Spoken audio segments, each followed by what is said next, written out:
নমস্কার বন্ধুরা, গল্পকথক দিদির চ্যানেলে আপনাদের স্বাগত। বন্ধুরা, আজ আপনারা শুনবেন ষষ্ঠীপদ চট্টোপাধ্যায় রচিত একটি ভৌতিক গল্প, দুর্যোগের রাত। তাহলে চলুন শুরু করছি। 1962 সালের কথা। তখন বয়স আমার 21 বছর। রেলে চাকরি পেয়ে মেদিনীপুরে আছি। তখন বৈশাখের শেষ, প্রচণ্ড গরমে হাঁসফাঁস করছি সকলে। তার উপর ঝাঝা রোদ্দুরে কুলি খালাসির কাজ। মেদিনীপুর শহরের প্রান্তে কাঁসাই নদীর তীরে বাঁধের উপর আমাদের তাঁবু পড়েছে। ব্রিজে স্ক্যাপিং হচ্ছে তখন। সারাটা দিন রোদে কাজ করতে করতে ক্লান্ত অবসন্ন হয়ে পড়েছি। হঠাৎ বিকেলের দিকে আকাশ কালো করে একটা মেঘ এলো। আমাদের সঙ্গে ছিল গুণধর মেঘ। বলল, ওরে বাবা, এ যে ঈশানে মেঘ, বৃষ্টি একটু হবেই। আমি বললাম, হোক না, হলে তো বাঁচি। সারাটা দিন যা গেল, একটু যদি বৃষ্টি হয় তো স্বস্তি পায়। আমাদের সঙ্গে যারা কাজ করছিল, কাজের শেষে তাদের অনেকেই যে যার বাড়ি চলে গেল। রইল শুধু গুণধর ও গোষ্ঠদা। গোষ্ঠদা কার্পেন্টার। ব্রিজের কাজ তো, রেলে সিলভারের কাঠে পিন করতে, কাঠ ছাট করতে কার্পেন্টার লাগে, সবসময় প্রয়োজন এদের। তা সেই গোষ্ঠদা ও গুণধর দুজনেই বাজারে থলি হাতে চলে গেল বাজার করতে। নদীর ধারে নির্জন স্থানে তাঁবুর মধ্যে রইলাম আমি একা।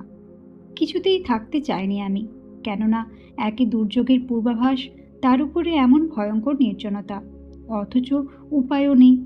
একজন অন্তত পাহারায় না থাকলে সর্বস্ব চুরি হয়ে যাবে। তাঁবু পাহারা দেওয়ার জন্য চৌকিদার একজন থাকে, তবে সে লোকটা আজ দুদিন হলো অনুপস্থিত। চৌকিদারের নাম জগাইদা, বড় ভালো মানুষ, বয়স হয়েছে। আমাকে বলে, এইসব কাজ তোমাদের নয়, এর কোনো ভবিষ্যৎ নেই। এ কাজ ছেড়ে কোনো অফিসে যাতে ঢুকতে পারো সেই ধান্দায় লাগাও দেখি। জগাইদা তো বলেই খালাস, কিন্তু অফিসের চাকরি আমাকে দেবে কে? তাই শুনেই যাই জগাইদার কাছে, আর শত কষ্ট সহ্য করেও চাকরিটা বজায় রাখি। হাজার হলো রেলের চাকরি তো। যাই হোক, সবাই চলে গেলে একা আমি মনমরা হয়ে বসে রইলাম। হঠাৎ আমার শরীরের উপর দিয়ে একটা ঠান্ডা স্রোত বয়ে গেল। বুঝলাম বৃষ্টি হচ্ছে কোথাও। চারিদিক অন্ধকার হয়ে আসছে, তবু কোনো রকমে আলোটা জ্বাললাম। হঠাৎ ঝড় উঠল। প্রথমে গো গো করে একটা শব্দ, তারপরই কড়কড় করে বজ্রপাত। আলোর চাবুক একটা দিক থেকে দিগন্তে ছিটকে গেল। আমার যেন ডাক ছেড়ে কান্না এলো তখন। সত্যি বলতে কি, এই ভয়ঙ্কর নির্জনে আমার তখন ভূতের ভয় করতে লাগলো খুব। যত রাগ হলো আমার গুণধর ও গোষ্ঠদার উপর। আমাকে এইভাবে একা রেখে ওদের চলে যাওয়াটা কি উচিত হলো? আসলে বাজার করতে যাওয়াটা ওদের অছিলা। ওরা গেল নেশা করতে। বাজার হয়তো করবে, কিন্তু আজ তা না করলেও কোনো ক্ষতি ছিল না। এখন আমি একা এখানে কি করি?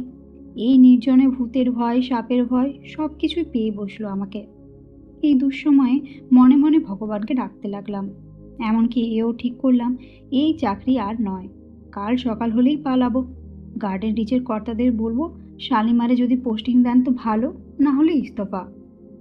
আমার এইসব চিন্তাভাবনার মধ্যেই দেখি টর্চ হাতে কে যেন একজন দ্রুত আমার দিকে ধেয়ে আসছে।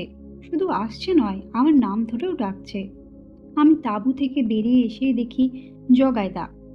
জগাইদা রক্তচক্ষুতে বলল, শয়তান দুটো কোথায় রে? বললাম, ওরা তো বাজারে গেছে। বাজারে গেছে? এই নির্জনে তোকে একা রেখে? তার ওপরে এই দুর্যোগ। আমি না থাকলেই দেখি ওদের সাহস খুব বেড়ে যায়। কিন্তু জগাইদা, তুমি এই দুদিন কোথায় ছিলে? আর বলিস না ভাই, গিয়েছিলুম একটু মেয়ের বাড়ি। তা সে কি বিপদ, যাগ্গে কথা। আমি যখন এসে গেছি তখন তোর আর কোনো চিন্তা নেই, কিন্তু এইখানে এক মুহূর্তেও থাকিস না আর। কেন জগাইদা, এই অন্ধকারে আমি কোথায় যাব? চল, তোকে আমার পরিচিত একজনের বাড়িতে রেখে আসি। এই পরিস্থিতিতে মাঠের মাঝখানে কি পড়ে থাকা যায়? তাছাড়া আকাশের যা অবস্থা, তাতে ঝড় এখনই উঠলো বলে একটু পরে তাঁবু টাবু কোথায় থাকবে তা কে জানে। বলার সঙ্গে সঙ্গেই দারুণ একটা ঘূর্ণিঝড় হঠাৎই ধুলোবালি উড়িয়ে চারিদিকে ঘুরপাক খেতে লাগলো। তারপর দেখি বাঁধের উপর আমরা দুজন, কিন্তু তাঁবু ওধাও। এরপর নামলো বৃষ্টি। জগাদা ভিজে ভিজে আমাকে নিয়ে এলেন এক গোয়ালার বাড়িতে। হেসে হাঁকডাক করতেই বাড়ির লোকজন পেরিয়ে এলো। জগাইদার বিশেষ পরিচিতি এরা। জগাইদা বললেন, আজ রাতটুকুর মধ্যে এই ছেলেটাকে তোমাদের বাড়িতে একটু আশ্রয় দাও দেখিনি। ভদ্রলোকের ছেলে ওই রকম ফাঁকা জায়গায় এই দুর্যোগে থাকতে পারে কখনো? আমি তো আশ্রয় পেলাম, কিন্তু জগাইদা? বললাম, জগাইদা তুমি কোথায় যাবে? তাঁবুর তো চিহ্ন নেই, তার উপর এরকম ঘন ঘন বাজ পড়ছে, বিদ্যুৎ চমকাচ্ছে, বৃষ্টি পড়ছে, শিলাবৃষ্টিও হতে পারে। জগাইদা বললেন, হোক, আমি যে চৌকিদার, এইটাই তো আমার ডিউটি ভায়া। না হলে রেলের অত দামি দামি যন্ত্রপাতি একটু চোখের আড়াল হলে ওর একটিও অবশিষ্ট থাকবে না আর।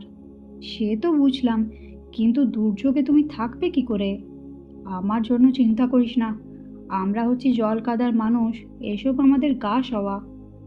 আমি সে রাতে ওই গোয়ালার বাড়িতে আশ্রয় পেয়ে সত্যিই বেঁচে গেলাম। ওদের বাড়িতে পোস্তর তরকারি, মৌরলা মাছের টক আর পেট ভরে ভাত খেয়ে আরামে শুলাম বটে, কিন্তু জগাইদার চিন্তায় আমার ঘুম হলো না। কেননা জগাইদা চলে যাওয়ার পর দুর্যোগ আরও প্রবল রূপ ধারণ করলো। ঘন ঘন বাজ পড়ার শব্দে বুকের ভেতরটা পর্যন্ত কেঁপে উঠল আমার। ভোরবেলা সবে একটু ঘুমিয়ে পড়েছি, এমন সময় গুণধর ও গোষ্ঠধর ডাকে ঘুম ভাঙল। দুর্যোগ কাটলেও অন্ধকার তখনও কাটেনি, একেবারে নিশিভোর যাকে বলে। গুণধর বলল, শোন, আমরা স্টেশন ধারে যাচ্ছি জগাইদাকে দেখতে, তুই সকাল না হওয়া পর্যন্ত এইখানেই থাক, বেকায় শ্মশানে চলে যাবি। চমকে উঠলাম আমি, সে কি, কেন? মেয়ের বাড়ি থেকে ফেরার পথে জগাইদা সাপের কামড়ে মারা গেছে, একেবারে জাত কেউটেই কেটেছে জগাইদাকে, বুঝলি, দারুণ বিষ তার। আমার সারা গায়ে যেন কাঁটা দিয়ে উঠল। ওদের কথা যদি সত্যিই হয়, তাহলে কাল সন্ধেবেলা কে আমাকে এই বাড়িতে পৌঁছে দিয়ে গেল? আমি সকাল হতেই গোয়ালার বাড়ি থেকে বেরিয়ে নদীর ধারে আমাদের সেই কর্মস্থলে গিয়ে পৌঁছলাম। তখন সেখানে অনেক লোকজন, আমাদের কুলি খালাসিরাও আছে। সবাই বলল, আমরা তো তোমার কথায় ভাবছিলাম গো, কি দুর্যোগই না গেল কাল, তিনজন সহকর্মীকে হারালাম। জগাইদা তো মেয়ের বাড়ি থেকে ফেরার পথে সাপের কামড়ে মরল, গুণধর আর গোষ্ঠ মরল ফাঁকা মাঠে বজ্রাঘাতে। কখন? কাল সন্ধেবেলা নেশা করতে গিয়ে। আমার তো হাত পা তখন ঠান্ডা হয়ে গেছে। এমনও নাকি হয়? আমি আর এক মুহূর্ত সেখানে না দাঁড়িয়ে স্টেশনের পথ ধরলাম। সেই শেষ।